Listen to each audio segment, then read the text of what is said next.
बनानी है न्याय देने के लिए, तो वो सुप्रीम कोर्ट की निगरानी में बने। सरकार के लोगों पे कोई भरोसा नहीं, क्योंकि सरकार के लोग तो हिम्मत कर दे रहे। तीसरा, उनकी गिरफ्तारी होनी चाहिए। पहले उनकी गिरफ्तारी हो, उनकी ताकत कम हो, तब जाके मुझे उम्मीद है कि न्याय सुनिश्चित हो पाएगा।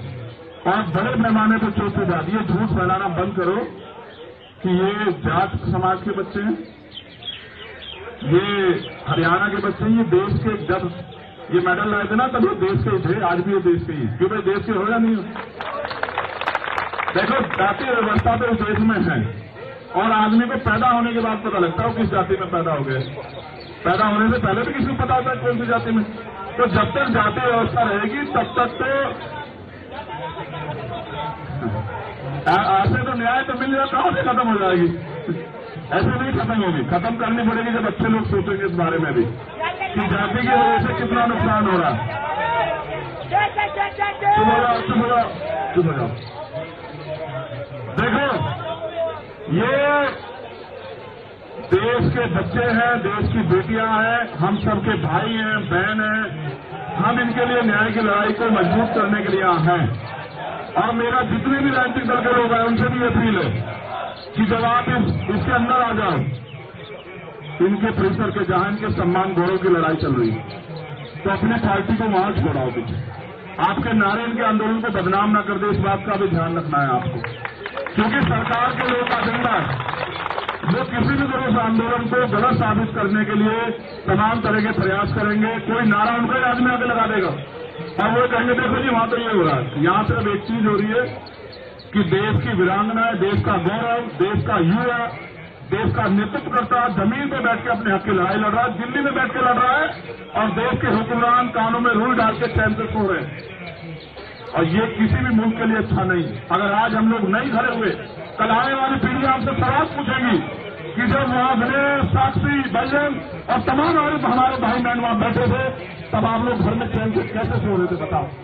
ये वो देश है जहां बेटियों को पूजा जाता है, जहां उनकी पूजा होती है। उसी देश में इनके आंसुओं का जवाब है क्या सरकार के पास?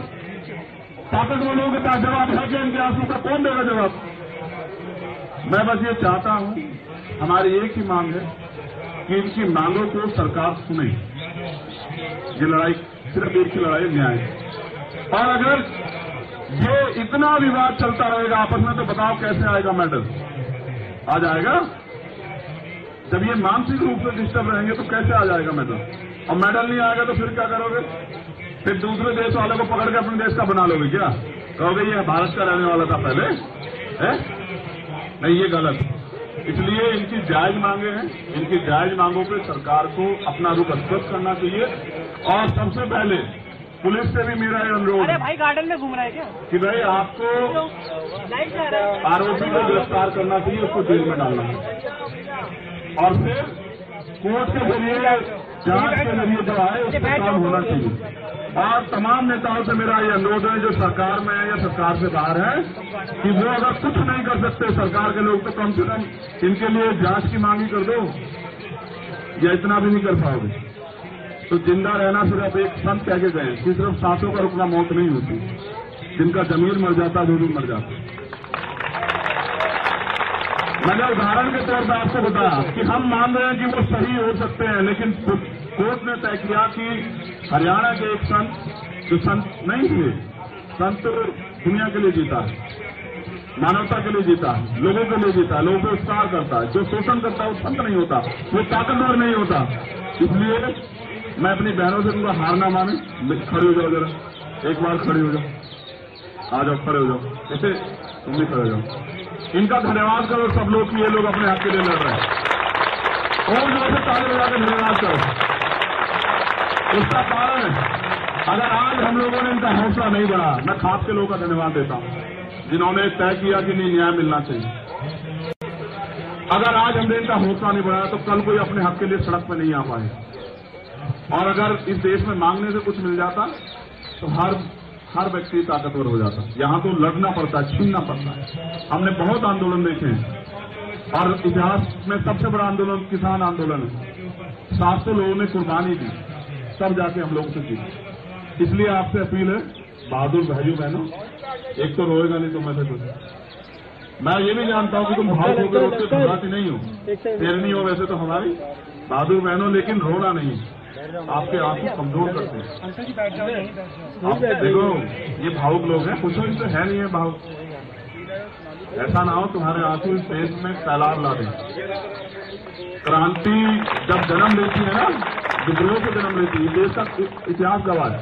शहीद आजम सरदार भगत सिंह जब बलिदान दिए 23 साल के थे, तुम तो 23 साल पार हो, तो जानो कि क्रांति जन्म ले रही है, आपके आंसू सैलाब पैदा कर रही है। जिस दिन अजमा के देख लो, तुम्हारा मनोबल ना कि मैं देशवासियों से कहना चाहता हूं कि वो आ जाए यहाँ।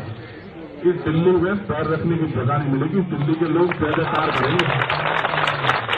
मेरी बात अगर तुम्हें लग रही है कमजोर, पहले तो ये सब लोग सीनियर लोग जानते हैं कि मैं कोई बात हल्की कहता हूं क्या बताओ, हजूर से ज्यादा नहीं कहता। और इतिहास गवाह मैंने 5 लाख लोग उतारे यहाँ, सरकार को एक दिन में हमने हिला दिया। देखो मगर ये लड़ाई न्याय की है ना, इसलिए कह रहा हूँ, जिस दिन मन करे अजमा के देखना और कह देना एक बात माइक से कि देशवासियों से मेरी अपील है कि हमारे लड़ाई में आ जाओ। मैं उन खिलाड़ियों से भी कहना चाहता हूं जो घर बैठे हैं, आज इनकी बारी है, कल आपकी भी आ सकती है। फिर क्या करोगे? फिर किसके पास जाओगे? फिर किसको कहोगे? हमारे यहाँ तो समझाते हैं देसी भाषा में कि एक मुर्गे पे आंच आती है तो दूसरा आराम से दाना खाता है। ना मुर्गे हैं ना ये मुर्गे हैं, ये योद्धा है और इनकी लड़ाई लड़ने के लिए हम लोग तैयार हैं। तो आप सबसे अपील है डटे रहिए, और जब आप कहोगे बता देना। तुमसे हार जाएगी सरकार, हमारे जैसे लोगों की जरूरत नहीं है। देख लेना, डटे रहो मैदान में, ठीक है। और जिस दिन प्रशासन के लोगों से, पुलिस के लोग निवेदन है, देखो भाई परसों तो काट वाट के बिजली यार, देखो हाथ जोड़ के निवेदन है, हाथ ही जोड़ सकते हैं, कमजोर लोग हैं। आप बिजली पानी मत काटना, आप यहाँ काटोगे हम वहां भी कटवा देंगे, मुरादाबाद वाली, मोदीनगर वाली। आप बेहतर जानते हो, बताने की जरूरत नहीं है। यहाँ में अगर हमारे भाई बहन तरसेंगे तो बहुत लोग तरसेंगे, वो भी तरसेंगे जिनके घर में पानी मंत्रियों के बहुत बहता है, वहीं से कटवा देंगे मुरादनगर से। हम जानते हैं पानी का इलाज पानी कहां से होता है, तो इसलिए कह रहे हैं कि भाई हम हरियाणा के मानो, बस ये बात जान लो कि अन्याय नहीं होने देंगे अपने बहन भाइयों के साथ। आप लड़ो, पूरा देश आपके साथ है, मुट्ठी भर उन पे मत करो। आपके खिलाफ वास्तव मीडिया में बहुत कुछ चल रहा है, मेरा मानना है जिनके खिलाफ चले वो समझ लो कि वो सही, क्योंकि चलाने वालों के डीपी देख लो आप, इसने तो हटा दी, इसको तो पूछा कि इसने तो हटा दी नहीं। वो प्राइम मिनिस्टर हम लोग सम्मान करते हैं, लेकिन उनको भी हमारी भावनाओं का सम्मान करना चाहिए, उनको भी देश की बेटियों का सम्मान करना चाहिए, देश के खिलाड़ियों का सम्मान करना चाहिए, उनको भी इनके आंसुओं की कदर होनी चाहिए। अगर पगड़ी बंद गई है तो उसकी लाज तो रख लो यार। तो बहुत बहुत धन्यवाद, मैं तो आपका धन्यवाद करता हूँ। अन्याय के खिलाफ अगर आप बोल रहे हो, एक मिनट किसानों से मैं तो इससे सुनना चाहता हूँ, ये बहुत बहादुर है, ये आवाज लगा के बताए कि ये लड़ाई को कहां तक लेके जाएगी। हम तो तब तक नहीं रुकेंगे, तेरे साथ खड़े हैं साई की तरह। तेरी माँ, उस माँ की कोख से जन्म नहीं लिया जिसने जन्म दिया, तुम तीनों ने, चारों भाइयों बहनों, सब लोगों ने। लेकिन ये मानना कि अगर खून का आखिरी कतरा भी देना पड़ा तो याद रखना नहीं मिलेंगे खड़े, किसी का मैं याद करके देखा सबसे के बाद में। तुम बताओ, तुम कैसा महसूस करती हो, ये जो लोग तुम्हारे समर्थन में आए हैं, किसी पार्टी संगठन के नहीं, बस तुम्हारे भाई, तुम इस लड़ाई को जीतना चाहते हो, तुम लोग बताओ। हम तो यही करेंगे। आपने बताया सरकार ने, तो सबसे पहले आपका बहुत बहुत धन्यवाद, और इन सबका तो बहुत बहुत धन्यवाद है। 8वां दिन है, आज सब लोग डटे हुए हैं, डेली समर्थन में आ रहे हैं, तो बस ऐसे ही साथ बने रहो, और जब तक हमें न्याय नहीं मिल जाता हम यही डटे हुए हैं, हम यही डटे रहेंगे।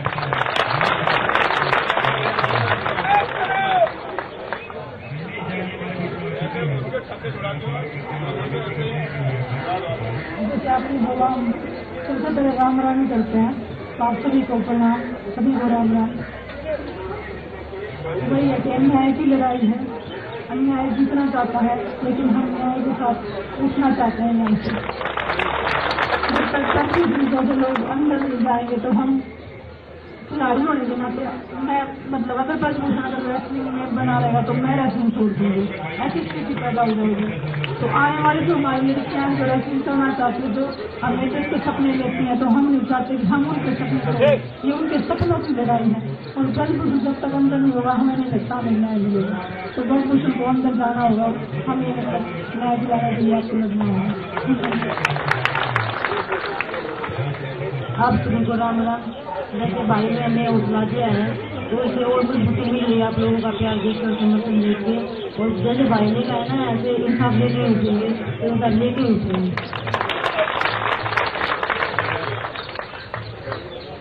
सभी को नमस्कार, राम राम। जैसे भाई ने बताया हमारे जो संस्कार ये इसलिए है, माँ बाप ने भी कोशिश में भी कि भाई सब बड़ों का आदर सम्मान करिए। और ये भारतीय बेटियों की सम्मान की लड़ाई है। जब तक न्याय नहीं मिलेगा कोई भी कुर्बानी देनी पड़े, जैसे भाई ने बताया किसी भी कुर्बानी के लिए हम तैयार हैं। जब तक न्याय नहीं मिलेगा ये लड़ाई जारी रहेगी। जैसे भाई ने बताया सभी समर्थन कर रहे हैं। हमने किसी को ये नहीं बोला कि भाई आप मत आओ, सभी आओ, सभी देखो भारतीय बेटियां आई हैं।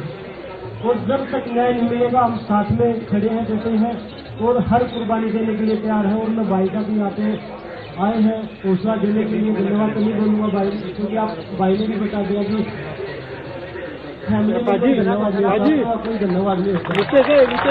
नीचे अरे यार ये बिल्कुल मैंने पहले भी बोला जब भाई की सभी लोग आए 140 करोड़ हिंदुस्तानियों का यहाँ वेलकम है। सभी लोग आके यहाँ पे भारत की बेटियों को न्याय दिलाने में मदद करें।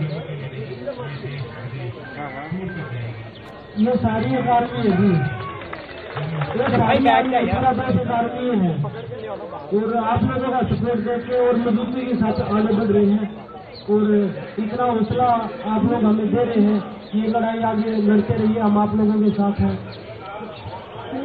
जिस पूरे देश से आ रहे हैं तो मैं आप सभी का दिल से धन्यवाद करता हूँ कि आप लोग यहाँ पे आए हो और हमें हौसला दे रहे हो, तो आप सभी का धन्यवाद। और आदर भाई आपका भी बहुत बहुत धन्यवाद यहाँ पे आने के लिए। ये धन्यवाद करते ही सारा भाईचारा लड़ाई कमजोर पड़ जाती है। देखो हमने तय किया यहीं वो करके बैठ जाओ आराम से, वापस बैठ जाओ, कि इस लड़ाई को हम जमीन पे लेके जाएंगे। अब ग्राम स्तर पे, ब्लॉक स्तर पे, विधानसभा जिला स्तर पे हम लोग इस पर चर्चा और वहां ज्ञापन दिलाएंगे। अब ये जरूरी है क्योंकि सरकार को समझ आना चाहिए, सेंटीमेंट तो वहां भी वो भी लोग चाहते हैं, वो यहां नहीं आ पा रहे लेकिन वो भी लोग चाहते हैं। मैं अपनी बहनों से और भाई से ये वादा करता हूं कि अगले 3 दिन के अंदर हम इस आंदोलन को गांव में ले जाएंगे। आप देखें हम तो बहुत कि बेटियां देश पे गौरव करें। देखो यहाँ हरियाणा के ज्यादा लोग मुझे दिख रहे हैं, खाप के सम्मानित लोग भी हैं, हमारे नेतागण भी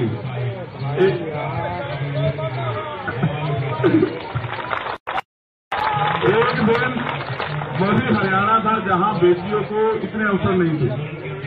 आज का हरियाणा है जहां बेटियों के नाम से हरियाणा की पहचान होती है। मैंने तो देखा ओलंपिक में बेटियां मेडल लेके आई, सारे बेटे कमजोर पड़ गए, पढ़े नहीं पढ़े। तब हम खुश हुए, हमने तालियां बजाई, हम सेल्फी खिंचवाने के लिए घूम रहे थे। और मुझे तो इस देश में इतने मजबूत प्रधानमंत्री मैंने देखा, जो टीम हार भी गई उनको उन्होंने फोन किया कि भाई आप घबराना मत। लेकिन आज पता नहीं पिछले कुछ समय में परिस्थिति बदली।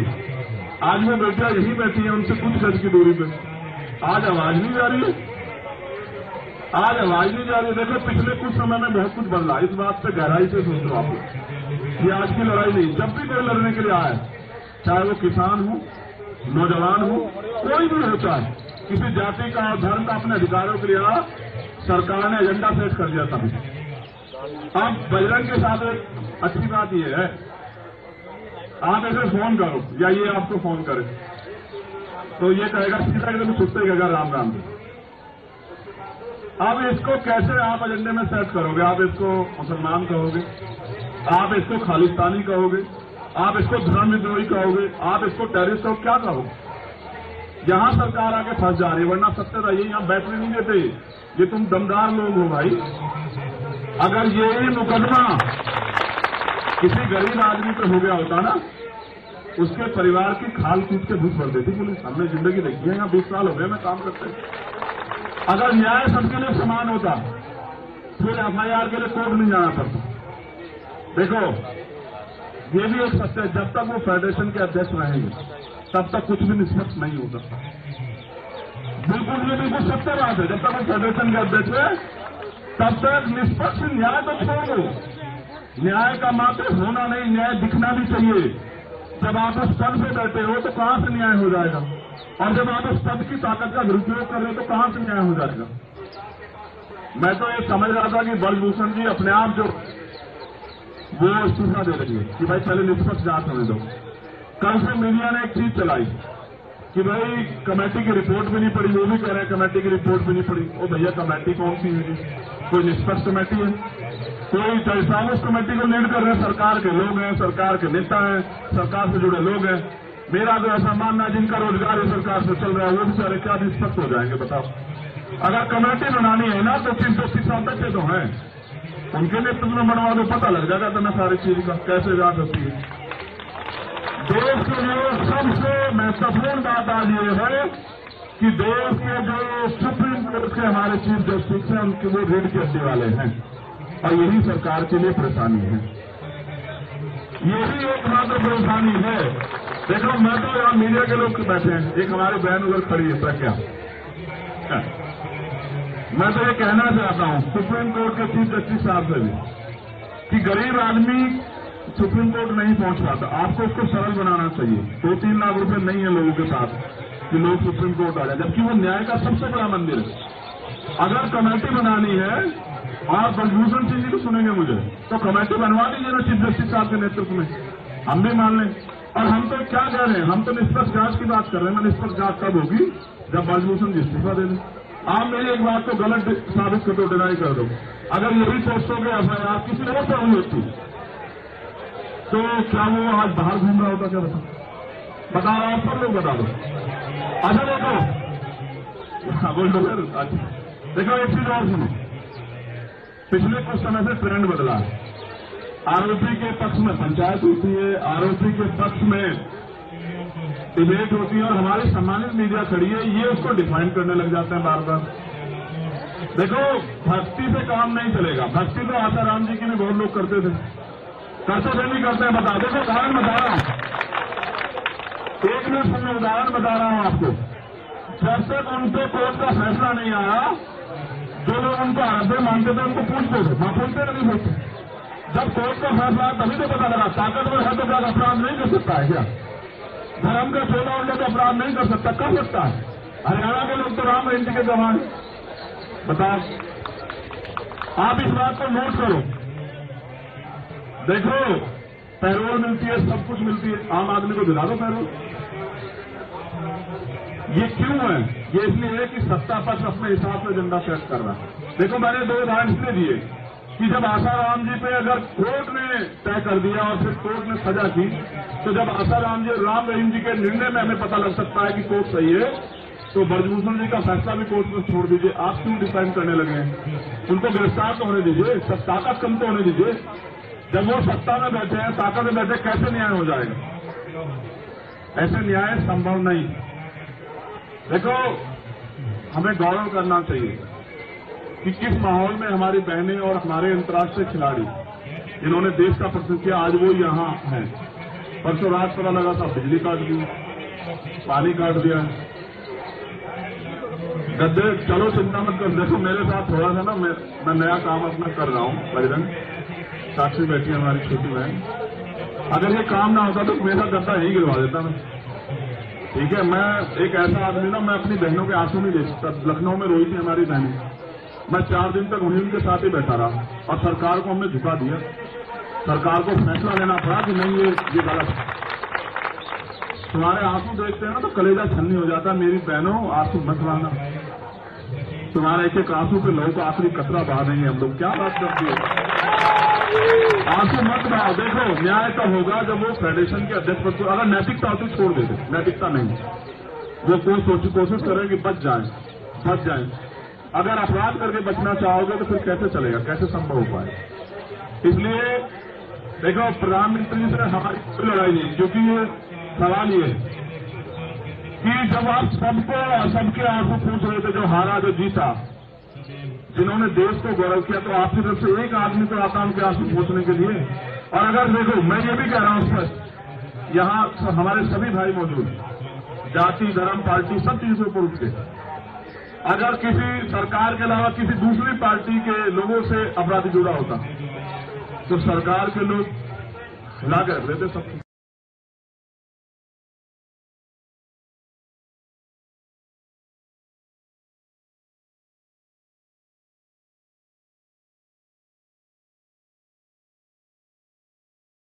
तो हम बोलेंगे, इसको जिंदा रहना कहते हैं, जो जिंदा रहना नहीं है। ये तो मुंह दिखाई की बात हुई। मेरा तो ये मानना है, मैं तो अभी अपील करूंगा अपनी महिला नेताओं से जो तमाम पार्टियों में, आओ ना, बैठो इनके बराबर हो। आप किसी भी पार्टी में आओ ना, इनके लिए न्याय की मांग करो। अगर आप जिंदा, फिर आपके उन कुर्सियों में बैठने का कोई फायदा नहीं है। जिन कुर्सियों में बैठ के आप महिला सशक्तिकरण की बात कर रही है, महिलाओं को न्याय देने की बात कर रही है, महिला सुरक्षा की बात कर रही है, कौन सी सुरक्षा? जिस देश में अंतर्राष्ट्रीय खिलाड़ी सुरक्षित नहीं है, जो बच्चा सुरक्षित नहीं है, जो देश को गौरवान्वित करती है, तो कौन सी सुरक्षा की बात कर रहे हैं?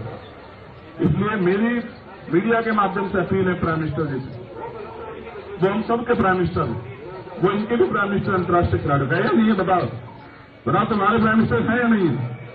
इनके माध्यम से हमारी 2-3 अपील ये है। पहला, वो नैतिकता के आधार पर प्रदूषण छोड़ दे और जांच होने दे, पहला। दूसरा, कोई भी अगर जांच कमेटी बनानी है न्याय देने के लिए, तो वो सुप्रीम कोर्ट की निगरानी में बने।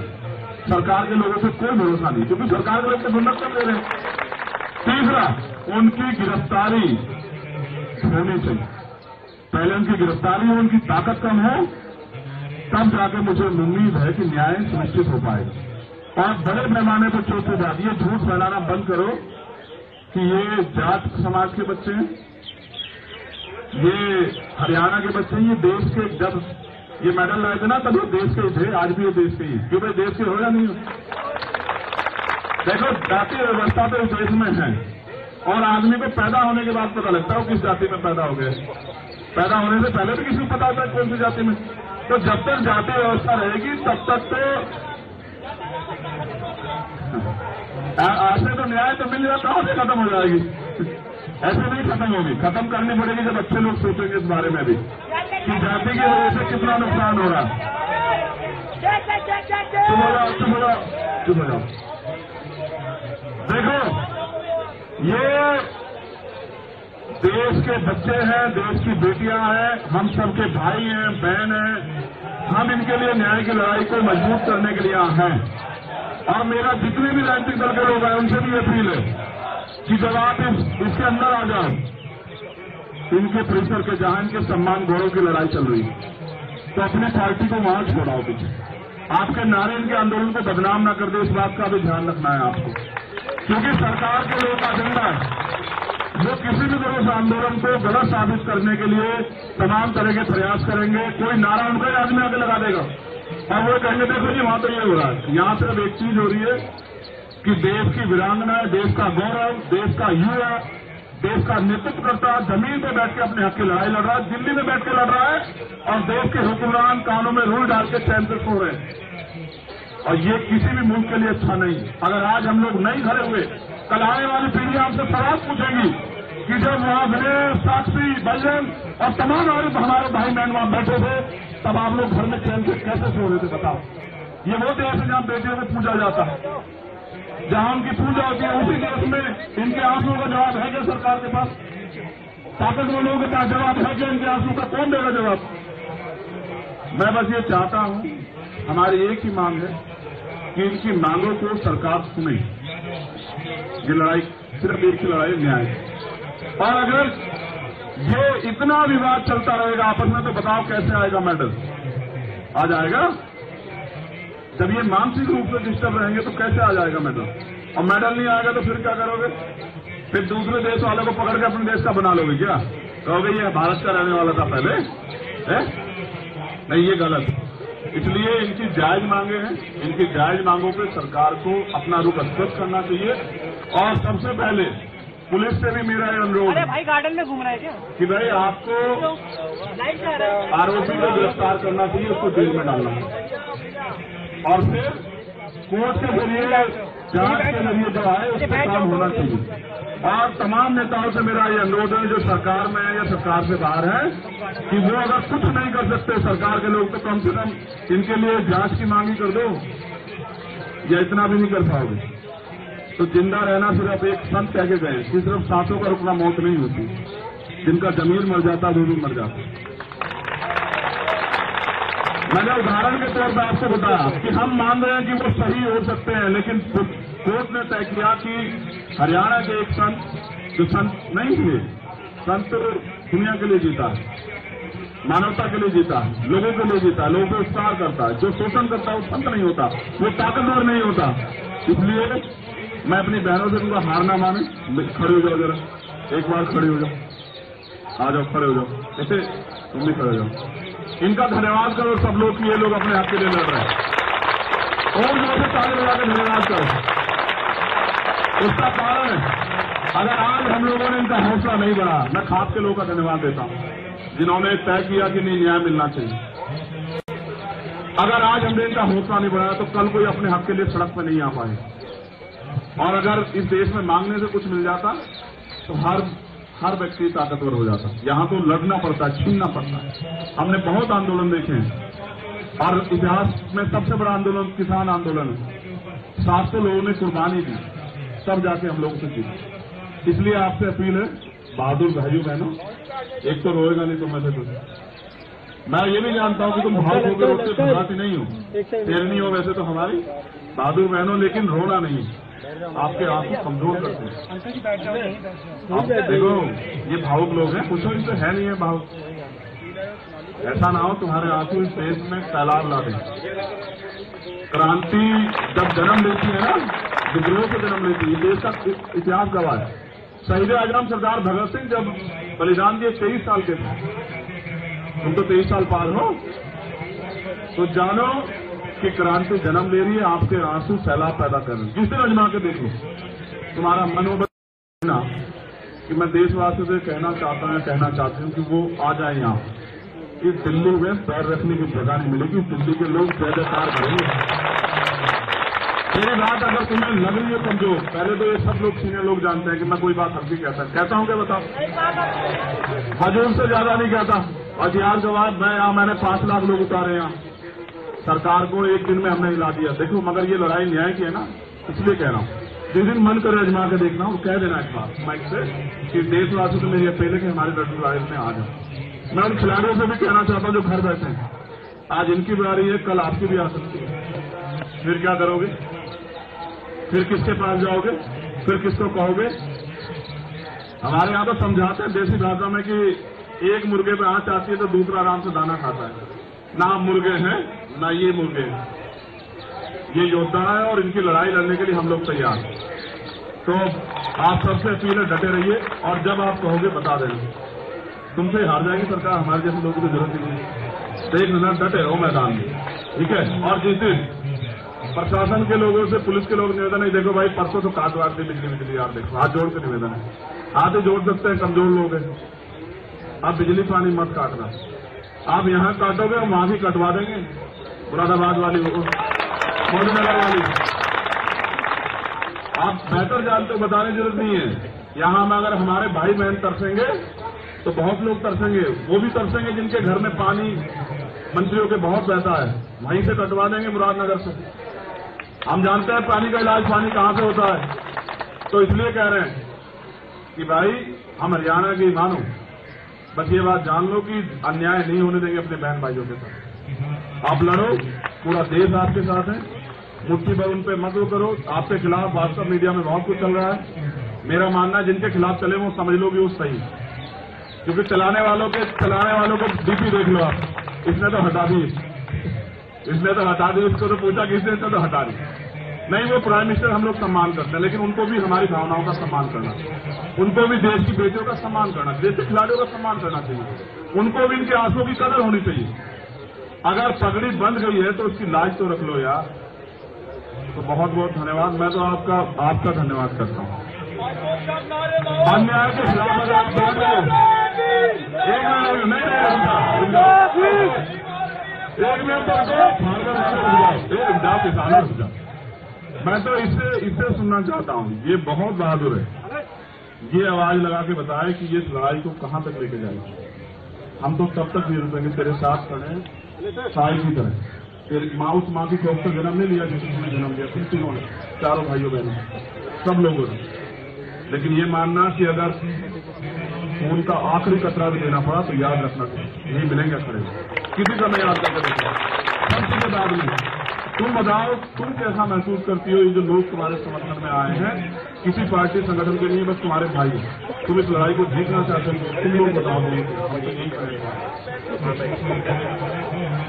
आपने बताया सर, पहले तो सबसे पहले आपका बहुत बहुत धन्यवाद। और इन सबका तो बहुत बहुत धन्यवाद है। 8वां दिन है, आज सब लोग डटे हुए हैं, डेली समर्थन में आ रहे हैं। तो बस ऐसे ही साथ बने रहो, और जब तक हमें न्याय नहीं मिल जाता हम यही डटे हुए हैं, हम यही डटे रहेंगे।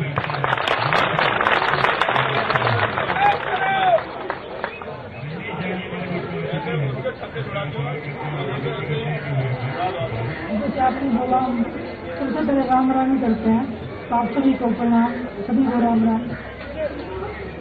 वही है कि अन्याय की लड़ाई है, अन्याय जीतना चाहता है, लेकिन हम न्याय के साथ उठना चाहते हैं। यहाँ से जब तक सब लोग अंदर मिल जाएंगे तो हम खिलाड़ी होने देना। मैं मतलब अगर ब्रजभूषण अगर रेसलिंग में बना रहेगा तो मैं रेसलिंग छोड़ दूंगी, ऐसी स्थिति पैदा हो जाएगी।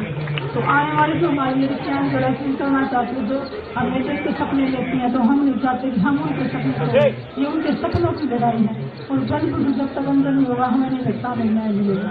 तो ब्रजभूषण को अंदर जाना होगा, हमें न्याय दिलाने के लिए आपको लड़ना होगा। आप सभी को राम राम। जैसे भाई ने हमें उठला दिया है, तो इसे और मजबूती मिल रही है आप लोगों का प्यार देखकर, समर्थन देखकर। और जैसे भाई ने कहा ना, ऐसे इंसाफ लेके उठेंगे, तो उनका लेके उठेंगे।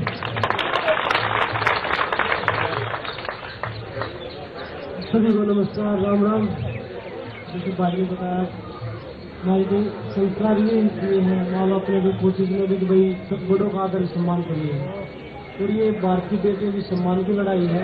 जब तक न्याय नहीं मिलेगा कोई भी कुर्बानी देनी पड़े, जैसे भाई ने बताया किसी भी कुर्बानी के लिए हम तैयार हैं। जब तक न्याय नहीं मिलेगा ये लड़ाई जारी रहेगी। जैसे भाई ने बताया, सभी समर्थन कर रहे हैं। हमने किसी को ये नहीं बोला कि भाई आप मत आओ, सभी आओ, सभी भारतीय बेटियां आई हैं। और जब तक न्याय नहीं मिलेगा हम साथ में खड़े हैं, जैसे हैं, और हर कुर्बानी देने के लिए तैयार है। और मैं भाई का भी यहाँ पे आए हैं हौसला देने के लिए। धन्यवाद तो नहीं बोलूंगा भाई, क्योंकि आप भाई ने भी बता दिया कि फैमिली में कोई धन्यवाद नहीं होता, कोई धन्यवाद नहीं होता। नीचे अरे यार जी बिल्कुल, मैंने पहले भी बोला जब भाई की सभी लोग आए, 140 करोड़ हिंदुस्तानियों का यहाँ वेलकम है। सभी लोग आके यहाँ पे भारतीय बेटियों को न्याय दिलाने में मदद करेंगे। ये सारी एक आर्मी है जी, ये सारी आर्मी है, और आप लोगों का सपोर्ट देके और मजबूती के साथ आगे बढ़ रहे हैं। और इतना हौसला आप लोग हमें दे रहे हैं, ये लड़ाई आगे लड़ते रहिए, हम आप लोगों के साथ हैं। जिस पूरे देश से आ रहे हैं, तो मैं आप सभी का दिल से धन्यवाद करता हूँ कि आप लोग यहाँ पे आए हो और हमें हौसला दे रहे हो। तो आप सभी का धन्यवाद। और आदर भाई आपका भी बहुत बहुत धन्यवाद यहाँ पे आने के लिए। ये धन्यवाद करते ही सारा भाईचारा लड़ाई कमजोर पड़ जाती है। देखो, हमने तय किया यहीं वो करके बैठ जाओ, आराम से वापस बैठ जाओ, कि इस लड़ाई को हम जमीन पे लेके जाएंगे। अब ग्राम स्तर पे, ब्लॉक स्तर पे, विधानसभा जिला स्तर पे हम लोग इस पर चर्चा और वहां ज्ञापन दिलाएंगे। अब ये जरूरी है, क्योंकि सरकार को समझ आना चाहिए, सेंटिमेंट तो वहां भी, वो भी लोग चाहते हैं, वो यहां नहीं आ पा रहे, लेकिन वो भी लोग चाहते हैं। मैं अपनी बहनों से और भाई से ये वादा करता हूं कि अगले 3 दिन के अंदर हम इस आंदोलन को गांव में ले जाएंगे। आप देखिए, हम पे बहुत कि बेटियां देश पे गौरव करें। देखो, यहाँ हरियाणा के ज्यादा लोग मुझे दिख रहे हैं, खाप के सम्मानित लोग भी हैं, हमारे नेतागण भी हैं, एक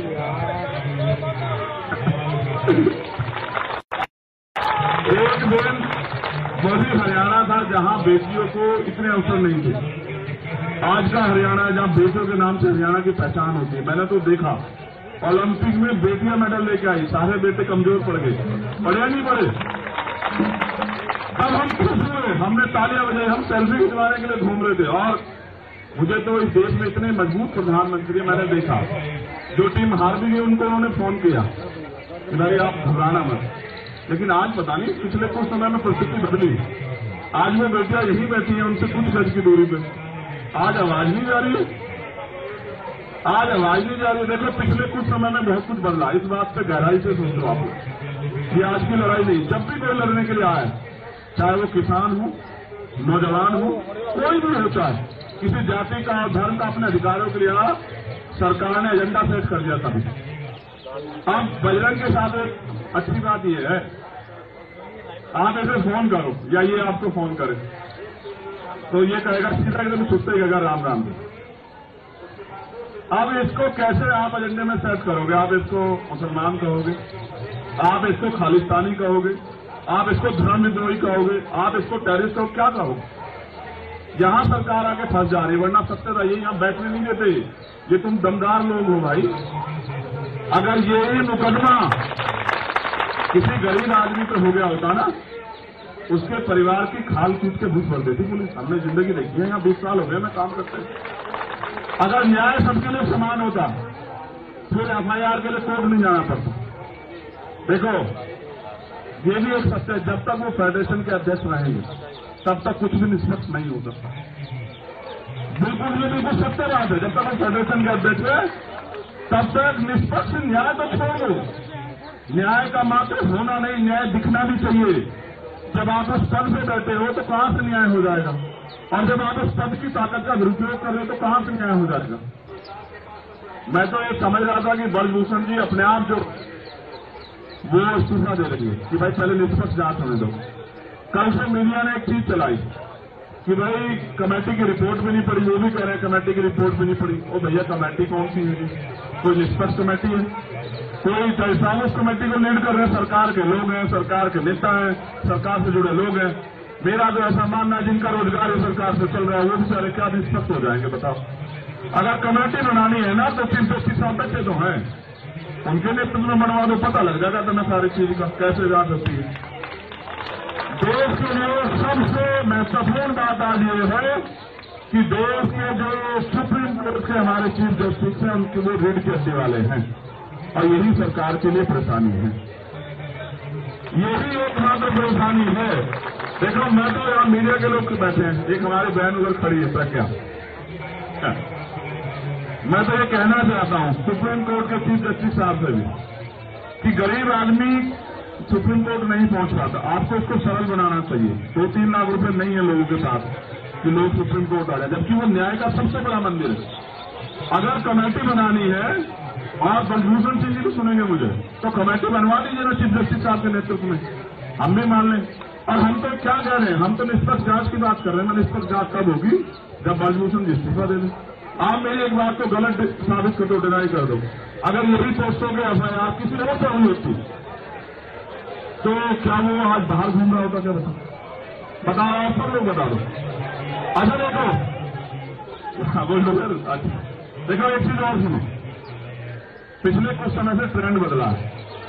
आरोपी के पक्ष में पंचायत होती है, आरोपी के पक्ष में डिबेट होती है और हमारी सम्मानित मीडिया खड़ी है, ये उसको डिफाइन करने लग जाते हैं बार बार। देखो भक्ति से काम नहीं चलेगा। भक्ति तो आसाराम जी की भी बहुत लोग करते थे नहीं करते हैं। बता देखो उदाहरण बता रहा हूं, 1 मिनट समय उदाहरण बता रहा हूं आपको। जब तक उनके कोर्ट का फैसला नहीं आया, जो लोग उनको आराध्य मानते थे उनको पूछते थे, वहां पूछते नहीं पूछते। जब कोर्ट का फैसला आया तभी तो पता लगा ताकतवर है तो क्या अपराध नहीं कर सकता है? क्या धर्म का छोटा होने का अपराध नहीं कर सकता? कर सकता है। हरियाणा के लोग तो राम जयंती के जवान। बताओ आप इस बात को नोट करो। देखो पैरोल मिलती है, सब कुछ मिलती है, आम आदमी को दिला दो पैरोल। ये क्यों है? ये इसलिए है कि सत्ता पक्ष अपने हिसाब से एजेंडा सेट कर रहा है। देखो, मैंने 2 उदाहरण इसलिए दिए कि जब आसाराम जी पे अगर कोर्ट ने तय कर दिया और फिर कोर्ट ने सजा की, तो जब आसाराम जी राम रहीम जी के निर्णय में हमें पता लग सकता है कि कोर्ट सही है, तो ब्रजभूषण जी का फैसला भी कोर्ट में छोड़ दीजिए। आप क्यों डिफाइन करने लगे हैं? उनको गिरफ्तार तो होने दीजिए, ताकत कम तो होने दीजिए। जब वो सत्ता में बैठे हैं, ताकत में बैठे, कैसे न्याय हो जाएगा? ऐसे न्याय संभव नहीं। देखो, हमें गौरव करना चाहिए कि किस माहौल में हमारी बहनें और हमारे अंतर्राष्ट्रीय खिलाड़ी जिन्होंने देश का प्रतिनिधित्व किया, आज वो यहाँ हैं। परसों रात पता लगा था बिजली काट दी, पानी काट दिया। गद्दे, चलो चिंता मत कर। देखो, मेरे साथ थोड़ा सा ना, मैं नया काम अपना कर रहा हूँ। बजरंग साक्षी बैठी है हमारी छोटी बहन। अगर ये काम ना होता तो मेरा गद्दा यही गिरवा देता मैं। ठीक है, मैं एक ऐसा आदमी ना, मैं अपनी बहनों के आंसू नहीं दे सकता। लखनऊ में रोई थी हमारी बहनें, मैं 4 दिन तक उन्हीं के साथ ही बैठा रहा और सरकार को हमने झुका दिया। सरकार को फैसला लेना पड़ा कि नहीं, ये गलत है। तुम्हारे आंसू देखते हैं ना तो कलेजा छलनी हो जाता है। मेरी बहनों, आंसू मत बहाना। तुम्हारे एक आंसू पे लहू का आखिरी कतरा बहा देंगे हम लोग। क्या बात करती है? आंसू मत बहाओ। देखो, न्याय तब होगा जब वो फेडरेशन के अध्यक्ष पद को, अगर नैतिकता होती छोड़ देते, नैतिकता नहीं, वो कोशिश करें कि बच जाए। अगर अपराध करके बचना चाहोगे तो फिर कैसे चलेगा, कैसे संभव हो पाए? इसलिए देखो, प्रधानमंत्री से हमारी कोई लड़ाई नहीं, क्योंकि ये सवाल ये है कि जब आप सबके आंसू पूछ रहे थे, जो हारा जो जीता, जिन्होंने देश को गौरव किया, तो आपकी तरफ से एक आदमी को आता उनके आंसू पूछने के लिए। और अगर देखो, मैं ये भी कह रहा हूं स्पष्ट, यहाँ हमारे सभी भाई मौजूद, जाति, धर्म, पार्टी, सब चीजों से ऊपर उठ के, अगर किसी सरकार के अलावा किसी दूसरी पार्टी के लोगों से अपराधी जुड़ा होता तो सरकार के लोग हिला के रख देते सब।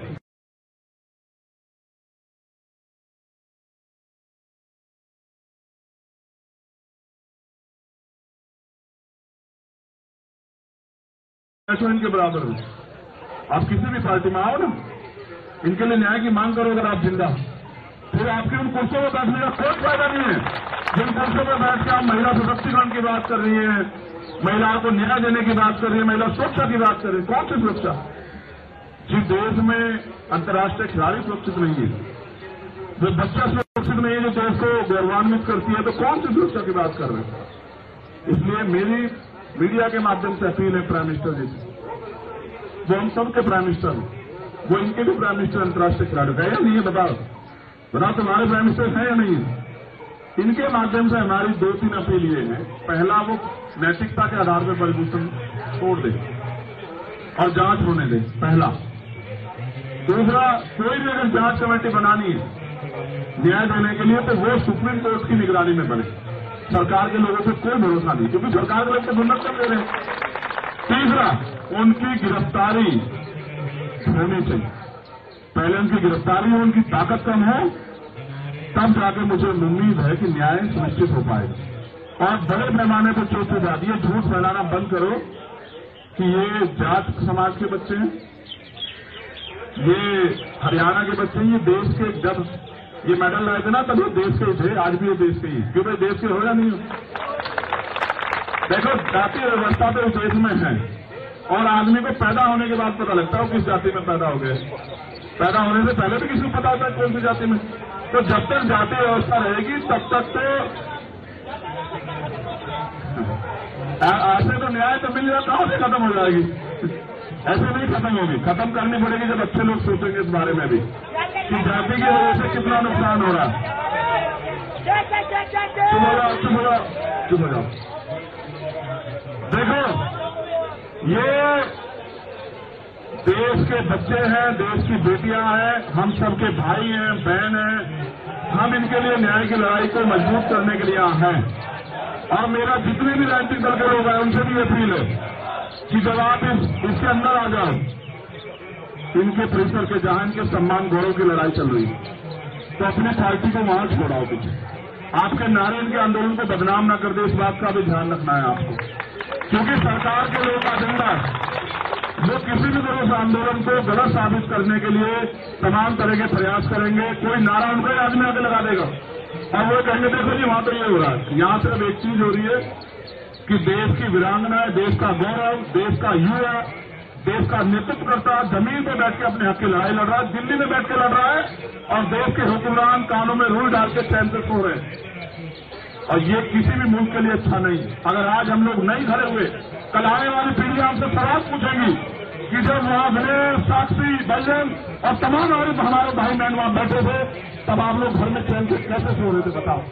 ये वो देश है जहां बेटियों को पूजा जाता है, जहां उनकी पूजा होती है। उसी देश में इनके आंसुओं का जवाब है क्या सरकार के पास? ताकतवर लोगों के पास जवाब है क्या? इनके आंसुओं का कौन देगा जवाब? मैं बस ये चाहता हूं, हमारी एक ही मांग है कि इनकी मांगों को सरकार सुने। ये लड़ाई सिर्फ एक की लड़ाई न्याय। और अगर ये इतना विवाद चलता रहेगा आपस में, तो बताओ कैसे आएगा मेडल? आ जाएगा?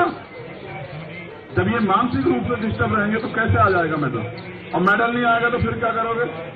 फिर दूसरे देश वालों को पकड़ के अपने देश का बना लोगे क्या? कहोगे ये भारत का रहने वाला था पहले है? नहीं, ये गलत। इसलिए इनकी जायज मांगे हैं, इनकी जायज मांगों पे सरकार को अपना रुख स्पष्ट करना चाहिए। और सबसे पहले पुलिस से भी मेरा ये अनुरोध है, भाई गार्डन में घूम रहा है क्या, कि भाई आपको आरोपी को गिरफ्तार करना चाहिए, उसको जेल में डालना चाहिए, और फिर कोर्ट के जरिए, जांच के जरिए जो है उस पर काम होना चाहिए। और तमाम नेताओं से मेरा ये अनुरोध है जो सरकार में है या सरकार से बाहर है, कि वो अगर कुछ नहीं कर सकते सरकार के लोग, तो कम से कम इनके लिए जांच की मांग ही कर दो। या इतना भी नहीं कर पाओगे तो जिंदा रहना सिर्फ एक संत कह के गए कि सिर्फ सांसों का रुकना मौत नहीं होती, जिनका जमीर मर जाता वो भी मर जाता। मैंने उदाहरण के तौर पर आपको बताया कि हम मान रहे हैं कि वो सही हो सकते हैं, लेकिन कोर्ट ने तय किया कि हरियाणा के एक संत, जो संत नहीं थे, संत दुनिया के लिए जीता है, मानवता के लिए जीता है, लोगों के लिए जीता है, लोगों को उपकार करता है। जो शोषण करता है वो संत नहीं होता, वो ताकतवर नहीं होता। इसलिए मैं अपनी बहनों से उनका हार ना माने, खड़े हो जाओ जरा, एक बार खड़े हो जाओ, आ जाओ, खड़े हो जाओ, ऐसे तुम भी खड़े हो जाओ। इनका धन्यवाद करो सब लोग कि ये लोग अपने हक के लिए लड़ रहे हैं, और जो से ताली बजा के धन्यवाद करो। उसका कारण है, अगर आज हम लोगों ने इनका हौसला नहीं बढ़ा, मैं खास के लोगों का धन्यवाद देता हूं जिन्होंने तय किया कि नहीं, न्याय मिलना चाहिए। अगर आज हमने इनका हौसला नहीं बढ़ा तो कल कोई अपने हक के लिए सड़क पर नहीं आ पाए। और अगर इस देश में मांगने से कुछ मिल जाता तो हर व्यक्ति ताकतवर हो जाता। यहां तो लड़ना पड़ता है, छीनना पड़ता है। हमने बहुत आंदोलन देखे हैं, और इतिहास में सबसे बड़ा आंदोलन किसान आंदोलन है। 700 लोगों ने कुर्बानी दी, तब जाके हम लोग से जीते। इसलिए आपसे अपील है, बहादुर भाइयों बहनों, एक तो रोएगा नहीं तुम्हें से कुछ। मैं ये भी जानता हूं कि तुम भावुक होकर रोते घबराती नहीं हो, तेरनी हो वैसे तो हमारी बहादुर बहनों, लेकिन रोना नहीं। आपके आंसू कमजोर करते हैं। आप देखो ये भावुक लोग हैं, कुछ इनसे है नहीं है भावुक। ऐसा ना हो तुम्हारे आंसू इस देश में फैलाव ला दें। क्रांति जब जन्म लेती है ना, विद्रोह से जन्म लेती है, देश का इतिहास गवाह है। शहीद आजम सरदार भगत सिंह जब बलिदान दिए 23 साल के थे, तुम तो 23 साल पार हो, तो जानो कि क्रांति जन्म ले रही है, आपके आंसू सैलाब पैदा कर रही है। जिस दिन अजमा के देख लो, तुम्हारा मनोबल ना कि मैं देशवासियों से कहना चाहती हूँ कि वो आ जाए यहाँ। कि दिल्ली में पैर रखने की जगह नहीं मिलेगी, दिल्ली के लोग जय जयकार करेंगे। मेरी बात अगर तुम्हें लग रही है कमजोर, पहले तो ये सब लोग सीनियर लोग जानते हैं कि मैं कोई बात हल्की कहता हूँ क्या बताओ, हजूर से ज्यादा नहीं कहता। और इतिहास गवाह मैंने 5 लाख लोग उतारे यहाँ, सरकार को एक दिन में हमने हिला दिया। देखो मगर ये लड़ाई न्याय की है ना, इसलिए कह रहा हूँ, जिस दिन मन करे अजमा के देखना और कह देना इस बात माइक से कि देशवासियों से मेरी अपील है कि हमारे लड़ाई में आ जाओ। मैं उन खिलाड़ियों से भी कहना चाहता हूँ जो घर बैठे हैं, आज इनकी बारी है, कल आपकी भी आ सकती है। फिर क्या करोगे? फिर किसके पास जाओगे? फिर किसको कहोगे? हमारे यहाँ तो समझाते हैं देसी भाषा में कि एक मुर्गे पे आंच आती है तो दूसरा आराम से दाना खाता है। ना हम मुर्गे हैं ना ये मुर्गे हैं, ये योद्धा है और इनकी लड़ाई लड़ने के लिए हम लोग तैयार हैं। तो आप सबसे अपील है, डटे रहिए और जब आप कहोगे बता देना। तुमसे हार जाएगी सरकार, हमारे जैसे लोगों की जरूरत नहीं है। देख लेना, डटे रहो मैदान में, ठीक है। और जिस दिन प्रशासन के लोगों से, पुलिस के लोग निवेदन है, देखो भाई परसों तो काट वाट दी बिजली यार, देखो हाथ जोड़ के निवेदन है, हाथ ही जोड़ सकते हैं, कमजोर लोग हैं। आप बिजली पानी मत काटना, आप यहाँ काटोगे और वहां भी कटवा देंगे, मुरादाबाद वाली, मोदीनगर वाली। आप बेहतर जानते हो, बताने की जरूरत नहीं है। यहाँ में अगर हमारे भाई बहन तरसेंगे तो बहुत लोग तरसेंगे, वो भी तरसेंगे जिनके घर में पानी मंत्रियों के बहुत बहता है, वहीं से कटवा देंगे मुरादनगर से। हम जानते हैं पानी का इलाज पानी कहां से होता है, तो इसलिए कह रहे हैं कि भाई हम हरियाणा के मानो, बस ये बात जान लो कि अन्याय नहीं होने देंगे अपने बहन भाइयों के साथ। आप लड़ो, पूरा देश आपके साथ है, मुट्ठी भर उन पे मत करो। आपके खिलाफ वास्तव मीडिया में बहुत कुछ चल रहा है, मेरा मानना है जिनके खिलाफ चले वो समझ लो कि वो सही, क्योंकि चलाने वालों के डीपी देख लो आप, इसने तो हटा दी, इसको तो पूछा किसने, इसने तो हटा दी। नहीं, वो प्राइम मिनिस्टर हम लोग सम्मान करते हैं, लेकिन उनको भी हमारी भावनाओं का सम्मान करना चाहिए, उनको भी देश की बेटियों का सम्मान करना चाहिए, देश के खिलाड़ियों का सम्मान करना चाहिए, उनको भी इनके आंसुओं की कदर होनी चाहिए। अगर पगड़ी बंद गई है तो उसकी लाज तो रख लो यार। तो बहुत बहुत धन्यवाद, मैं तो आपका धन्यवाद करता हूँ। अन्याय के खिलाफ अगर आप बोल रहे हो, एक मिनट जाओ, किसानों से जाओ, मैं तो इससे सुनना चाहता हूँ, ये बहुत बहादुर है, ये आवाज लगा के बताए कि ये लड़ाई को कहां तक लेके जाएगी। हम तो तब तक नहीं रुकेंगे, तेरे साथ खड़े हैं साई की तरह। तेरी माँ उस माँ की कोख से जन्म नहीं लिया जिसने जन्म लिया, तुम तीनों ने, चारों भाइयों बहनों, सब लोगों ने। लेकिन ये मानना कि अगर उनका आखिरी कतरा भी देना पड़ा तो याद रखना, नहीं मिलेंगे खड़े, किसी का नहीं याद करके देखो, सब चीजें बाद में। तुम बताओ, तुम कैसा महसूस करती हो, ये जो लोग तुम्हारे समर्थन में आए हैं, किसी पार्टी संगठन के नहीं, बस तुम्हारे भाई हैं, तुम इस लड़ाई को जीतना चाहते हो, तुम लोग बताओ, हम तो यही करेंगे। आपने बताया सर, पहले तो सबसे पहले आपका बहुत बहुत धन्यवाद, और इन सबका तो बहुत बहुत धन्यवाद है। 8वां दिन है, आज सब लोग डटे हुए हैं, डेली समर्थन में आ रहे हैं, तो बस ऐसे ही साथ बने रहो, और जब तक हमें न्याय नहीं मिल जाता हम यही डटे हुए हैं, हम यही डटे रहेंगे।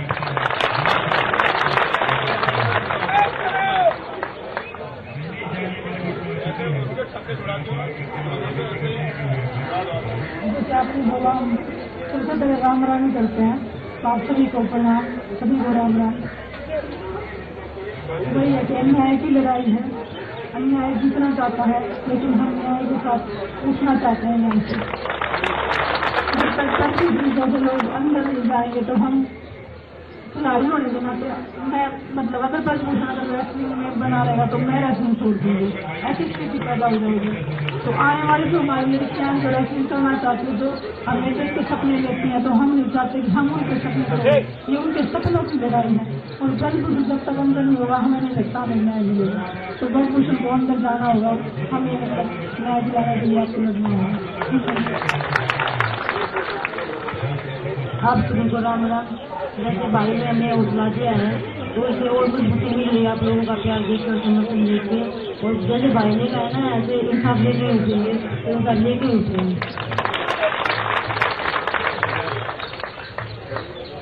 सभी को नमस्कार, राम राम। जैसे भाई ने बताया, हमारी जो संस्कार ये इसलिए है, माँ अपने जो कोशिश में भी कि भाई सब बड़ों का आदर सम्मान करिए, और ये भारतीय बेटियों की सम्मान की लड़ाई है। जब तक न्याय नहीं मिलेगा कोई भी कुर्बानी देनी पड़े, जैसे भाई ने बताया कि किसी भी कुर्बानी के लिए हम तैयार हैं, जब तक न्याय नहीं मिलेगा ये लड़ाई जारी रहेगी। जैसे भाई ने बताया, सभी समर्थन कर रहे हैं, हमने किसी को ये नहीं बोला कि भाई आप मत आओ, सभी आओ, सभी देखो, क्योंकि भारतीय बेटियां आई हैं, और जब तक न्याय नहीं मिलेगा हम साथ में खड़े हैं, जैसे हैं, और हर कुर्बानी देने के लिए तैयार है। और मैं भाई का भी यहाँ पे आए हैं हौसला देने के लिए, धन्यवाद तो नहीं बोलूंगा भाई, क्योंकि आप भाई ने भी बता दिया कि फैमिली में कोई धन्यवाद नहीं होता, कोई धन्यवाद नहीं होता। नीचे बैठते, अरे यार ये बिल्कुल मैंने पहले भी बोला है, भाई की सभी लोग आए, 140 करोड़ हिंदुस्तानियों का यहाँ वेलकम है। सभी लोग आकर यहाँ पे भारत की बेटियों को न्याय दिलाने में मदद करें। ये सारी अकादमी है जी, ये अकादमी है और आप लोगों का सपोर्ट देके और मजबूती के साथ आगे बढ़ रहे हैं और इतना हौसला आप लोग हमें दे रहे हैं। ये लड़ाई आगे लड़ते रहिए, हम आप लोगों के साथ हैं जी, पूरे देश से आ रहे हैं। तो मैं आप सभी का दिल से धन्यवाद करता हूँ कि आप लोग यहाँ पे आए हो और हमें हौसला दे रहे हो, तो आप सभी का धन्यवाद। और आदर भाई आपका भी बहुत बहुत धन्यवाद यहाँ पे आने के लिए। ये धन्यवाद करते ही सारा भाईचारा लड़ाई कमजोर पड़ जाती है। देखो, हमने तय किया यहीं वो करके बैठ जाओ, आराम से वापस बैठ जाओ, कि इस लड़ाई को हम जमीन पे लेके जाएंगे। अब ग्राम स्तर पे, ब्लॉक स्तर पे, विधानसभा जिला स्तर पे हम लोग इस पे चर्चा और वहां ज्ञापन दिलाएंगे। अब ये जरूरी है क्योंकि सरकार को समझ आना चाहिए, सेंटिमेंट तो वहां भी, वो भी लोग चाहते हैं, वो यहां नहीं आ पा रहे लेकिन वो भी लोग चाहते हैं। मैं अपनी बहनों से और भाई से ये वादा करता हूं कि अगले 3 दिन के अंदर हम इस आंदोलन को गांव में ले जाएंगे। आप देखिए, हम पे बहुत कि बेटियां देश पे गौरव करें। देखो, यहाँ हरियाणा के ज्यादा लोग मुझे दिख रहे हैं, खाप के सम्मानित लोग भी हैं, हमारे नेतागण भी हैं।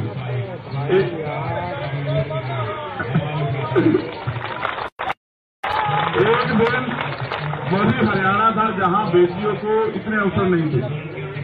आज का हरियाणा है जहां बेटियों के नाम से हरियाणा की पहचान होती है। मैंने तो देखा, ओलंपिक में बेटियां मेडल लेके आई, सारे बेटे कमजोर पड़ गए, पड़े या नहीं पड़े? तब हम खुश हुए, हमने तालियां बजाई, हम सेल्फी खिंचवाने के लिए घूम रहे थे। और मुझे तो इस देश में इतने मजबूत प्रधानमंत्री मैंने देखा, जो टीम हार भी गई उनको उन्होंने फोन किया कि भाई आप घबराना मत। लेकिन आज पता नहीं, पिछले कुछ समय में परिस्थिति बदली। आज वो बेटियां यहीं बैठी हैं, उनसे कुछ गज की दूरी पे। आज आवाज नहीं जा रही है, आज आवाज नहीं जा रही। देखो, पिछले कुछ समय में बहुत कुछ बदला। इस बात पे गहराई से सोचो आप लोग। ये आज की लड़ाई नहीं, जब भी कोई लड़ने के लिए आए, चाहे वो किसान हो, नौजवान हो, कोई भी हो, चाहे किसी जाति का और धर्म का अपने अधिकारों के लिए आया, सरकार ने एजेंडा सेट कर दिया तभी। अब बजरंग के साथ एक अच्छी बात यह है, आप ऐसे फोन करो या ये आपको फोन करे तो ये कहेगा सीधा एकदम छुट्टे कहेगा राम राम। अब इसको कैसे आप एजेंडे में सेट करोगे? आप इसको मुसलमान कहोगे, आप इसको खालिस्तानी कहोगे, आप इसको धर्म विद्रोही कहोगे, आप इसको टेररिस्ट कहोगे, क्या कहोगे? यहां सरकार आके फंस जा रही है, वरना सत्य रहिए, यहां बैठने नहीं देते। ये तुम दमदार लोग हो भाई।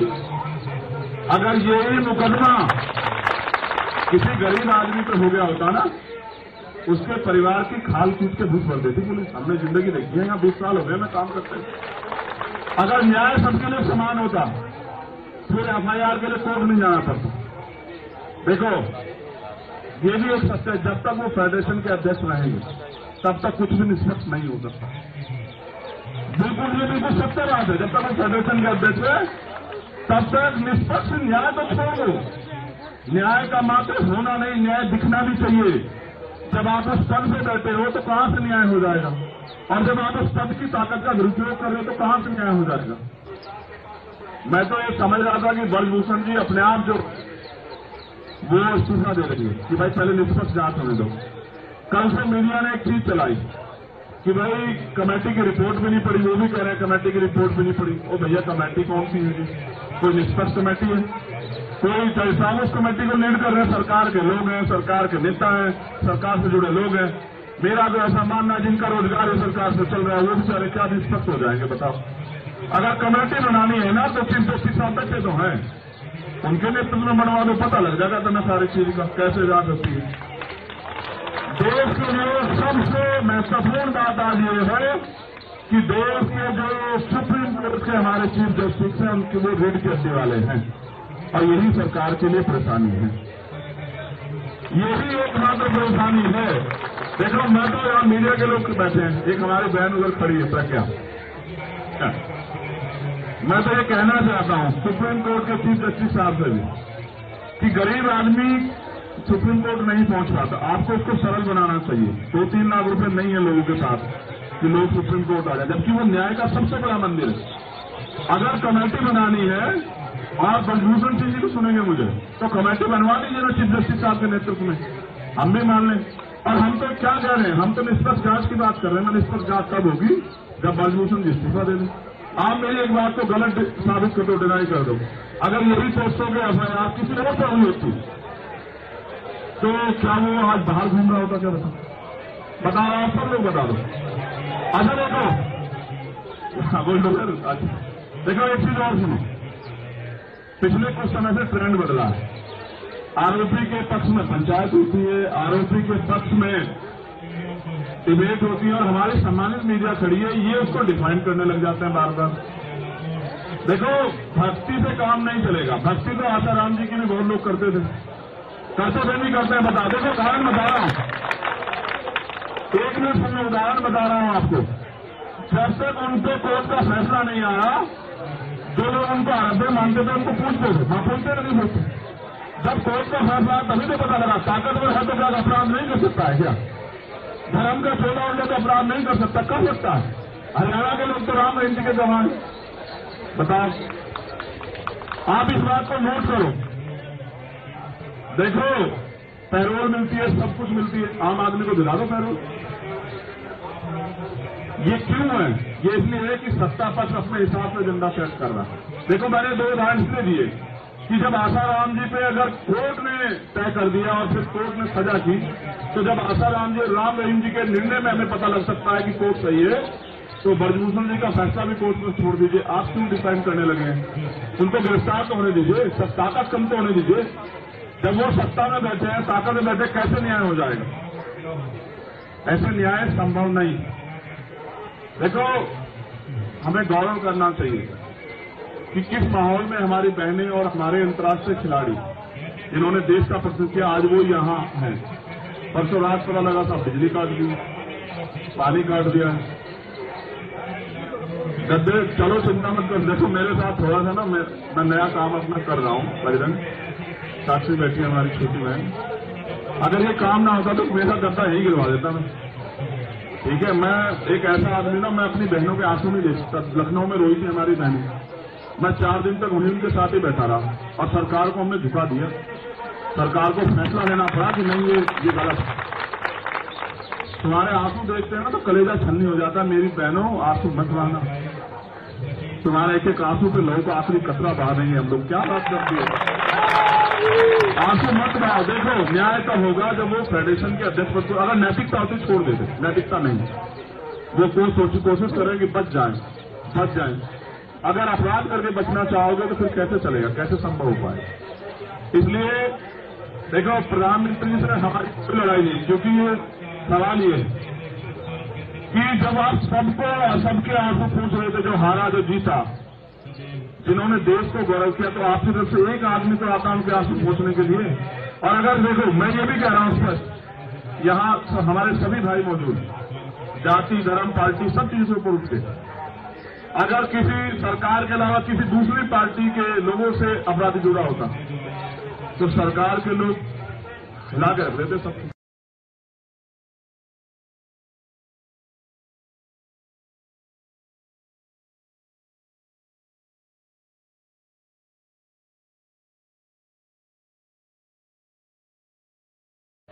आप किसी भी पार्टी में आओ ना, इनके लिए न्याय की मांग करो। अगर आप जिंदा, फिर आपकी उन कुर्सियों में बैठने का कोई फायदा नहीं है। जिन कुर्सियों में बैठ के आप महिला सशक्तिकरण की बात कर रही हैं, महिलाओं को न्याय देने की बात कर रही है, महिला सुरक्षा की बात कर रही है, कौन सी सुरक्षा? जिस देश में अंतर्राष्ट्रीय खिलाड़ी सुरक्षित नहीं है, जो बच्चा सुरक्षित नहीं है, जो देश को गौरवान्वित करती है, तो कौन सी सुरक्षा की बात कर रहे हैं? इसलिए मेरी मीडिया के माध्यम से अपील है प्राइम मिनिस्टर जी से, वो हम सबके प्राइम मिनिस्टर हैं, वो इनके भी प्राइम मिनिस्टर अंतर्राष्ट्रीय खिलाड़ी है या नहीं है? बताओ तुम्हारे प्राइम मिनिस्टर है या नहीं है? इनके माध्यम से हमारी 2-3 अपील ये है। पहला, वो नैतिकता के आधार पर बलभूषण छोड़ दे और जांच होने दे, पहला। दूसरा, कोई भी अगर जांच कमेटी बनानी है न्याय देने के लिए, तो वो सुप्रीम कोर्ट की निगरानी में बने। सरकार के लोगों से कोई भरोसा नहीं, क्योंकि सरकार के लोग तो दुर्लभ कर दे रहे हैं। तीसरा, उनकी गिरफ्तारी होनी चाहिए। पहले उनकी गिरफ्तारी हो, उनकी ताकत कम हो, तब जाकर मुझे उम्मीद है कि न्याय सुनिश्चित हो पाएगा। और बड़े पैमाने पर चोट पहुंचा दी। झूठ फैलाना बंद करो कि ये जाट समाज के बच्चे हैं, ये हरियाणा के बच्चे हैं, ये देश के जब ये मेडल लाए थे ना तब ये देश के थे, आज भी ये देश के ही। क्यों भाई देश के हो या नहीं हो?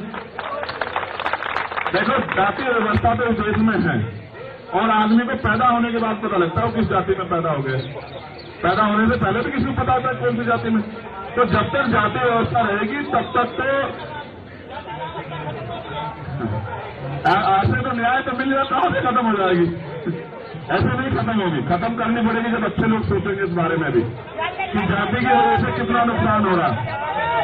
चुप हो जाओ, चुप हो जाओ, चुप हो जाओ। देखो ये देश के बच्चे हैं, देश की बेटियां हैं, हम सबके भाई हैं, बहन हैं। हम इनके लिए न्याय की लड़ाई को मजबूत करने के लिए हैं। और मेरा जितने भी राजनीतिक दल के लोग हैं उनसे भी अपील है कि जब आप इसके अंदर आ जाओ, इनके परिसर के जहां इनके सम्मान गौरव की लड़ाई चल रही है, तो अपनी पार्टी को वहां छोड़ाओ पीछे। आपके नारे इनके आंदोलन को बदनाम न कर दे, इस बात का भी ध्यान रखना है आपको। क्योंकि सरकार के लोग का एजेंडा जो किसी भी तरह से आंदोलन को गलत साबित करने के लिए तमाम तरह के प्रयास करेंगे। कोई नारा उनका ही आदमी आके लगा देगा और वो कहेंगे देखो जी वहां तो ये हो रहा है। यहां सिर्फ एक चीज हो रही है कि देश की वीरांगना, देश का गौरव, देश का युवा, देश का नेतृत्व करता जमीन पे बैठ के अपने हक की लड़ाई लड़ रहा है, दिल्ली में बैठ के लड़ रहा है और देश के हुक्मरान कानों में रूल डाल के चैन से सो रहे हैं। और ये किसी भी मुल्क के लिए अच्छा नहीं। अगर आज हम लोग नहीं खड़े हुए, कल आने वाली पीढ़ी हमसे सवाल पूछेगी कि जब वहां गणेश, साक्षी, बजरंग और तमाम हमारे भाई बहन वहां बैठे थे तब आप लोग घर में चैन से कैसे सो रहे थे बताओ। ये वो देश है जहां बेटियों को पूजा जाता है, जहां उनकी पूजा होती है। उसी देश में इनके आंसुओं का जवाब है क्या सरकार के पास? ताकतवर लोगों के पास जवाब है क्या? इनके आंसुओं का कौन देगा जवाब? मैं बस ये चाहता हूं, हमारी एक ही मांग है कि इनकी मांगों को सरकार सुने। ये लड़ाई सिर्फ एक की लड़ाई न्याय। और अगर ये इतना विवाद चलता रहेगा आपस में तो बताओ कैसे आएगा मेडल? आ जाएगा? जब ये मानसिक रूप से डिस्टर्ब रहेंगे तो कैसे आ जाएगा मेडल? और मेडल नहीं आएगा तो फिर क्या करोगे? फिर दूसरे देश वालों को पकड़ के अपने देश का बना लोगे क्या? कहोगे ये भारत का रहने वाला था पहले है? नहीं, ये गलत। इसलिए इनकी जायज मांगे हैं, इनकी जायज मांगों पे सरकार को अपना रुख स्पष्ट करना चाहिए। और सबसे पहले पुलिस से भी मेरा ये अनुरोध है, भाई गार्डन में घूम रहा है क्या, कि भाई आपको आरोपी को गिरफ्तार करना चाहिए, उसको जेल में डालना और फिर कोर्ट के जरिए, जांच के जरिए जो है उस पर काम होना चाहिए। और तमाम नेताओं से मेरा ये अनुरोध है जो सरकार में है या सरकार से बाहर है कि वो अगर कुछ नहीं कर सकते सरकार के लोग तो कम से कम इनके लिए जांच की मांग ही कर दो। या इतना भी नहीं कर पाओगे तो जिंदा रहना सिर्फ एक संत कह के गए कि सिर्फ सांसों का रुकना मौत नहीं होती, जिनका जमीर मर जाता वो भी मर जाता। मैंने उदाहरण के तौर पर आपको बताया कि हम मान रहे हैं कि वो सही हो सकते हैं, लेकिन कोर्ट ने तय किया कि हरियाणा के एक संत, जो संत नहीं थे, संत दुनिया के लिए जीता है, मानवता के लिए जीता है, लोगों के लिए जीता है, लोगों को उपकार करता है। जो शोषण करता है वो संत नहीं होता, वो ताकतवर नहीं होता। इसलिए मैं अपनी बहनों से उनका हार ना माने। खड़े हो जाओ जरा, एक बार खड़े हो जाओ, आ जाओ, खड़े हो जाओ, ऐसे तुम भी खड़े हो जाओ। इनका धन्यवाद करो सब लोग कि ये लोग अपने हक के लिए लड़ रहे हैं और लोगों से ताली बजा के धन्यवाद करो। उसका कारण है अगर आज हम लोगों ने इनका हौसला नहीं बढ़ा, मैं खास के लोगों का धन्यवाद देता हूं जिन्होंने तय किया कि नहीं न्याय मिलना चाहिए। अगर आज हमने इनका हौसला नहीं बढ़ाया तो कल कोई अपने हक के लिए सड़क पर नहीं आ पाए। और अगर इस देश में मांगने से कुछ मिल जाता तो हर व्यक्ति ताकतवर हो जाता। यहां तो लड़ना पड़ता है, छीनना पड़ता है। हमने बहुत आंदोलन देखे हैं और इतिहास में सबसे बड़ा आंदोलन किसान आंदोलन है। 700 लोगों ने कुर्बानी दी, तब जाके हम लोगों से जीते। इसलिए आपसे अपील है बहादुर भाइयों बहनों, एक तो रोएगा नहीं तो मैं से कुछ। मैं ये भी जानता हूं कि तुम भाव होकर रोते भगाती नहीं हो, शेरनी हो वैसे तो हमारी बहादुर बहनों, लेकिन रोना नहीं, आपके आंसू कमजोर करते हैं। आप देखो ये भावुक लोग हैं, पूछो इनसे है नहीं है भावुक। ऐसा ना हो तुम्हारे आंसू इस देश में सैलाब ला दें। क्रांति जब जन्म लेती है ना, विद्रोह से जन्म लेती है, देश का इतिहास गवाह है। शहीद आजम सरदार भगत सिंह जब बलिदान दिए 23 साल के थे, तुम तो 23 साल पार हो, तो जानो कि क्रांति जन्म ले रही है, आपके आंसू सैलाब पैदा कर रही है। जिस दिन अजमा के देख लो, तुम्हारा मनोबल ना कि मैं देशवासियों से कहना चाहती हूँ कि वो आ जाए यहाँ। इस दिल्ली में पैर रखने की जगह नहीं मिलेगी, दिल्ली के लोग जय जयकार करेंगे। मेरी बात अगर तुम्हें लग रही है कमजोर, पहले तो ये सब लोग सीनियर लोग जानते हैं कि मैं कोई बात हल्की कहता हूँ क्या बताओ, वजूद से ज्यादा नहीं कहता। और बिहार के बाद मैंने 5 लाख लोग उतारे यहाँ, सरकार को एक दिन में हमने हिला दिया। देखो, मगर ये लड़ाई न्याय की है ना, इसलिए कह रहा हूँ। जिस दिन मन करे अजमा के देखना और कह देना एक बात माइक से कि देशवासियों से मेरी अपील है कि हमारे लड़ाई में आ जाओ। मैं उन खिलाड़ियों से भी कहना चाहता हूँ जो घर बैठे हैं, आज इनकी बारी है, कल आपकी भी आ सकती है। फिर क्या करोगे? फिर किसके पास जाओगे? फिर किसको कहोगे? हमारे यहाँ तो समझाते हैं देसी भाषा में कि एक मुर्गे पे आंच आती है तो दूसरा आराम से दाना खाता है। ना मुर्गे हैं ना ये मुर्गे हैं, ये योद्धा है और इनकी लड़ाई लड़ने के लिए हम लोग तैयार हैं। तो आप सबसे अपील है, डटे रहिए और जब आप कहोगे बता देना। तुमसे हार जाएगी सरकार, हमारे जैसे लोगों की जरूरत ही नहीं। देख लेना, डटे रहो मैदान में, ठीक है। और जिस दिन प्रशासन के लोगों से, पुलिस के लोग निवेदन है, देखो भाई परसों तो काट दी बिजली यार, देखो हाथ जोड़ के निवेदन है, हाथ ही जोड़ सकते हैं, कमजोर लोग हैं। आप बिजली पानी मत काटना, आप यहाँ काटोगे और वहां भी कटवा देंगे, मुरादाबाद वाली मोदीनगर वाली। आप बेहतर जानते हो, बताने की जरूरत नहीं है। यहां में अगर हमारे भाई बहन तरसेंगे तो बहुत लोग तरसेंगे, वो भी तरसेंगे जिनके घर में पानी मंत्रियों के बहुत बहता है, वहीं से कटवा देंगे मुरादनगर से। हम जानते हैं पानी का इलाज पानी कहां से होता है, तो इसलिए कह रहे हैं कि भाई हम हरियाणा के मानो, बस ये बात जान लो कि अन्याय नहीं होने देंगे अपने बहन भाइयों के साथ।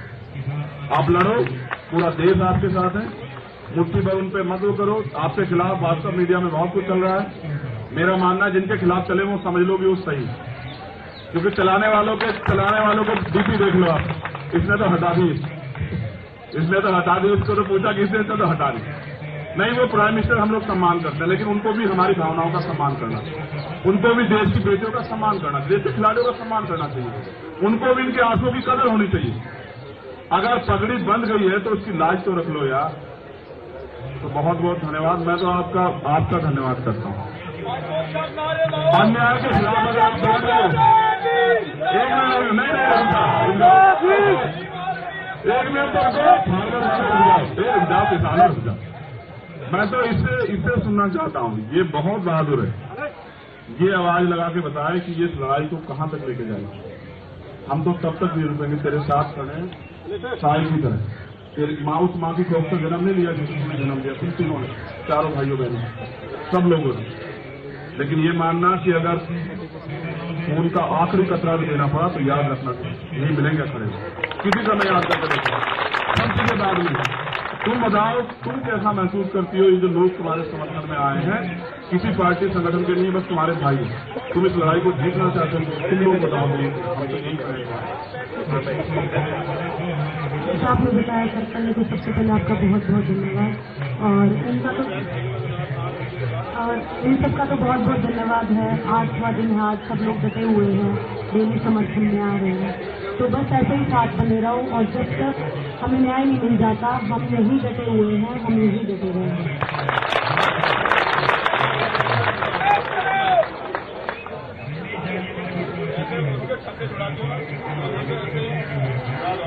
जैसे आपने बोला, सबसे पहले राम राम करते हैं, आप सभी को प्रणाम, सभी को राम राम। वही है कि अन्याय की लड़ाई है, अन्याय जीतना चाहता है, लेकिन हम न्याय के साथ उठना चाहते हैं यहाँ से। जब तक जैसे लोग अंदर मिल जाएंगे तो हम खिलाड़ी होने देना। तो मैं मतलब अगर ब्रजभूषण अगर रेसलिंग में बना रहेगा तो मैं रेसलिंग छोड़ दूंगी, ऐसी स्थिति पैदा हो जाएगी। तो आने वाली जो हमारी लड़कियां जो रेसलिंग करना चाहती है, जो हमेशा के सपने लेती हैं, तो हम नहीं चाहते कि हम उनके सपने करें, ये उनके सपनों की लड़ाई है। और ब्रजभूषण जब तक अंदर नहीं होगा, हमें नहीं लगता हमें न्याय मिलेगा। तो ब्रजभूषण को अंदर जाना होगा, हमें न्याय दिलाने के लिए आपको लड़ना होगा। आप सभी को राम राम। जैसे भाई ने हमें हौसला दिया है तो इसे और मजबूती मिल रही है आप लोगों का प्यार देखकर, समर्थन देखकर। और जैसे भाई ने कहा ना ऐसे इंसाफ लेके उठेंगे तो इंसाफ लेके उठेंगे।